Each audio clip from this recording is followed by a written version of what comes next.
Hi everybody, welcome. It's Jen the Soul-Filled Yogi. I'm super excited to be here with you today for lesson 1. This is lesson 1 out of 10 lessons that I have in this series.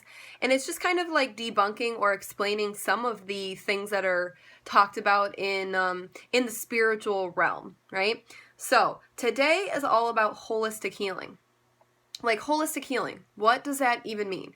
Why do we keep hearing it everywhere? We see people with the hashtags, holistic healing. What does it even mean, right? So the idea of holistic healing, we'll take it really, really simply, comes from the root of creating like oneness, wholeness throughout the body, right? So it's an idea of looking at the body differently instead of, what Western medicine does where, there's a symptom, right? And then there's a diagnosis, and there's not much connection between one thing to another unless, maybe there's a sickness that affects another area, right? But your body really is kind of like a domino effect, okay? So one thing affects another thing, affects another thing. It's not like a separate, body functions. All the body functions function together as one, as a whole.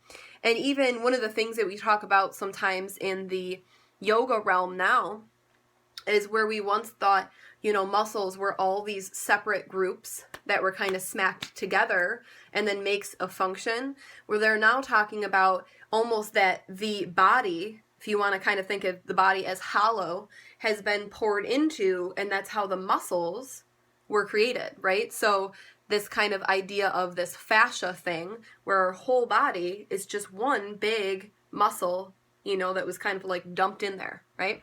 So if you really want to look at it, everything is super, super connected. So the idea of holistic health is to bring all of those things together and have a holistic or like a broad approach to your healing. So people that do holistic healing, this is kind of like a broad term, right? But some of the people that provide holistic health care are Eastern medicine practitioners primarily, not really the Western type stuff. So people that do aromatherapy, people that do acupuncture, primarily talking about energy work, right? Crystal healers, reiki people, I do IET, which is another type of healing, right? So primarily using energy to change the energy functioning in our body in some way, right? So we see the body as one big whole, and then we say, okay, something's going on to create some symptoms. Let's take a look at it, right? So we see, okay, there's a blockage in the body, right? And then, like I said, that domino effect. So that one blockage doesn't usually mean just that's the only thing going on. It's a mental, emotional, auric body, spiritual, sometimes karmic, right?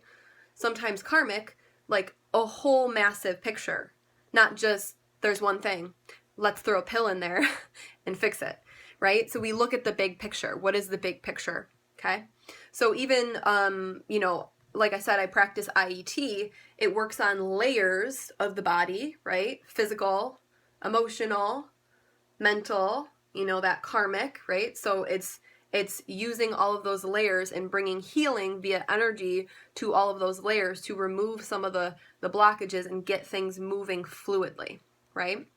So the idea is that by using alternative methods, which alternative means generally alternative to, all the kind of, prescriptions and radiations and all the kind of stuff, IV drugs and whatnot, using a different approach to figure out like what is actually going on in the body, because the symptoms, and you'll hear this probably a lot, are coming from dis-ease, right?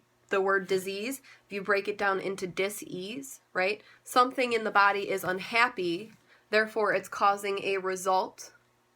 So it could be that something in the body that was, happening, it could be a thought, right? It could be something as simple as you have fear about something, and therefore your body is responding with stress, right? So it's really looking at a bigger picture what is it that you are doing? What is it that you are thinking? What is it that you are eating? What is it, that maybe in your spiritual body that you're feeling unrest with? And how is that creating a symptom, causing that dis-ease? And then let's see if we can kind of stir that dis-ease up, find some ease, and go back to balance. So that's the general idea. Get back to balance, that we don't need to go these extreme routes a lot of time to find some change in our body. So if you have any questions on this or anything else, I think that's where I'm going to leave you guys today. There's a lot of other things that I'm going to talk about in the further lessons about different forms of holistic healing, different holistic healing tools, different types of energy work, all sorts of things that I'm going to talk about in the coming lessons. So I don't want to go too in depth right now. But just to give you guys an idea, so the holistic healing, just this to recap, the holistic healing is just that broad term. But some of the types of things that holistic healers do, or that holistic healers look at, like you might be an aromatherapist, people that do Ayurveda, there's massage therapists, there's crystal healers, homeopathy doctors, acupuncturists, reflexologists, people that do body work, people that do reiki, ai chi, more intention type based Chinese medicine, and a lot of time looking at your mental patterns, blockages from earlier on in your life, stories that you create about yourself, exercise, your diet, your actual makeup of your physical body, and the things that will react good and the things that won't, that can cause disease as well. So I will leave you guys off here, and I look forward to talking to you guys more in lesson 2. And if you want to learn more about me or any of the kind of other stuff, you can visit me at my website, which is right above